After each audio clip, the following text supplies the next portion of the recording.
সকালটা যদি একটু গুছানো পরিপাটিভাবে শুরু করা যায় তাহলে সারা দিনটা আসলে মনটাও ভালো থাকে, কাজেও মন বসে। হ্যালো এভরিওয়ান, সবাই কেমন আছেন? আমার এই প্রতিদিনের ব্লগ আপনাদের কেমন লাগে কমেন্টে কিন্তু জানাতে ভুলবেন না। আপনাদের একটা কমেন্ট কিন্তু আমার অনুপ্রেরণার অনেক বড় একটা অংশ।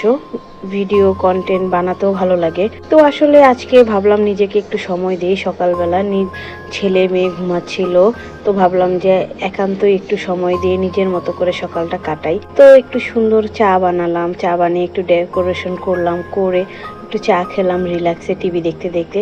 তারপর একটু আম খেলাম, দেন একটু বারান্দায় গেলাম, গিয়ে আমার বারান্দা থেকে আসলে প্রতিদিন এখানে এরকম ট্রেন যেতে দেখা যায়, কিন্তু জানি না আজকে কি হয়েছে, ট্রেন এত স্লো যাচ্ছিল কেন, কি কারণে বুঝতে পারছিলাম না।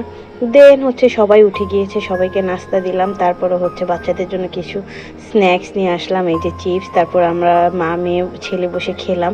তো এই যে ফুলের টপটা কিন্তু আমি নিজে বানিয়েছি, ঘরে থাকা সস শেষ হয়ে গিয়েছে, সসের ডিব্বা, তো ওইটাকে আর বাসায় পাটের হচ্ছে সুতা ছিল না, বস্তা ছিল, সেখান থেকে আমি সুতা বের করে নিয়ে এই সুন্দর টপটা বানালাম।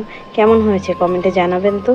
তারপরে এই যে পর্দাটা একটু ধুয়ে দিয়েছিলাম, ময়লা হয়েছে, সেটা গুছালাম। তো আজকে এই পর্যন্তই, সবাই ভালো থাকবেন, দেখা হবে নেক্সট ভিডিওতে। Tata, bye bye.